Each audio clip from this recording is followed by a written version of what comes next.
Well, think about it. For 3 days, we've got an egg. We gave them eggs, and those eggs could have been at day 3. And then they've got a 3-day window after that egg hatches and becomes a larva to develop that queen or that larva into a queen to begin that cycle.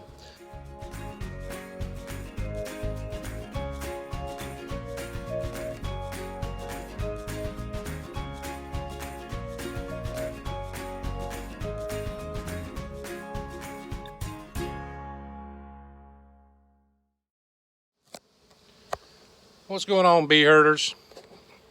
I think we've lost our tripod, so I'm having to hold the camera here, so I apologize for the earthquake. As you guys have been watching know this, I suffer from essential tremors, which is not a great trait as a beekeeper. But we're back over at the church looking at our trap through trap out. If you remember, it's been about 10 days. Part 2, we added a frame with open brood, eggs and larvae. So that was 10 days ago. Now what do I expect to see? Well, there's where things get a little weird, a little different than the timeline that may be coming to mind. Got an upset bee buzzing around. So we know that typically from the moment a queen lays an egg, it's about 16 days later that potentially we could have a new queen emerge or new queens emerge. So 16-day cycle from egg to emergence for queens. But we're only on day 10. So what do I expect to see today? Well, I potentially expect to see some hatched queen cells. And why is that? Or some emerged queen cells. Why is that? Well, think about it. For 3 days, we've got an egg. We gave them eggs, and those eggs could have been at day 3. And then they've got a 3-day window after that egg hatches and becomes a larva to develop that queen or that larva into a queen to begin that cycle. So potentially up to 6 days of the 16-day cycle is gone already. When we gave them those eggs and larvae, they could have had eggs right at the 3-day point. They could have had larvae right at the 6-day point. So we could open this up and see emerged queen cells.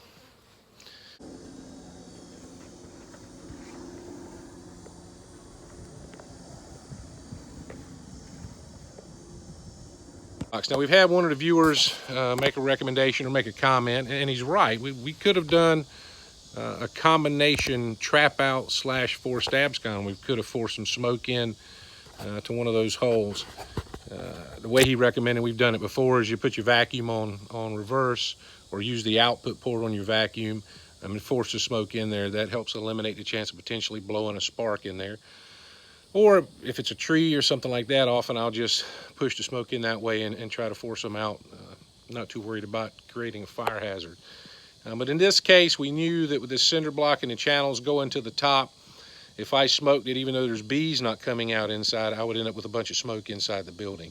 And we definitely didn't want to do that and leave that smoke scent in there. So, but that's another option. You can, there's trap outs, there's removals, there's forced abscons, and sometimes it's a combination of all of them to get the job done. But in this case, we just did a traditional trap out with a twist, which is the trap through. So we're going to pop it open and kind of see what's going on in there. These girls have definitely been bringing in the stores.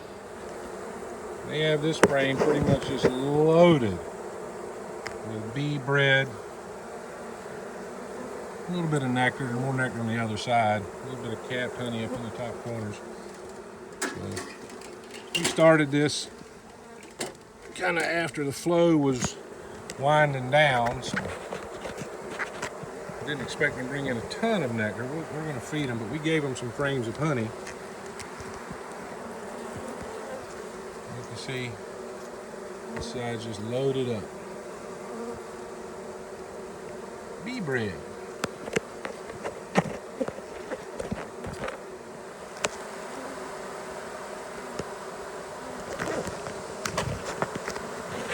Alright,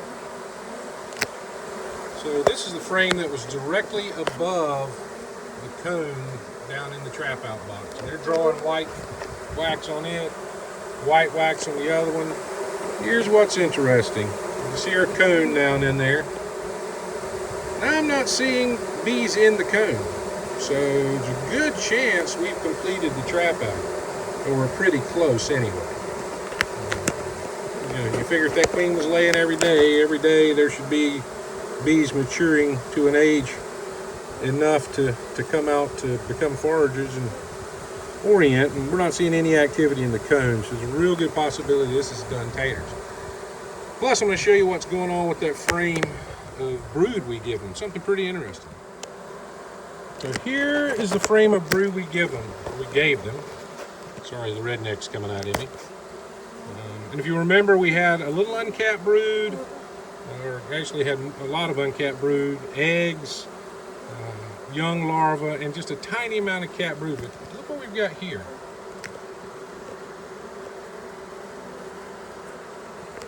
So here's still one cap but unemerged queen cell, but right here we've got 1, 2, 3, 4, potentially 5 queen cells where the queens have emerged. So why is that? It's been less than 16 days.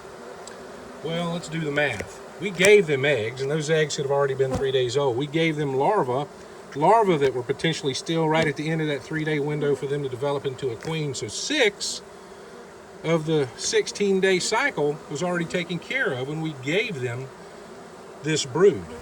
So we're 10 days from that point now. Chances are these cells, these young queens, emerged yesterday or earlier today. So somewhere running around in here are some unmated queens, at least one virgin queen running around. I've not been able to find her, but with this setup, with the empty box with the cone down here, there's a lot of room for her to go.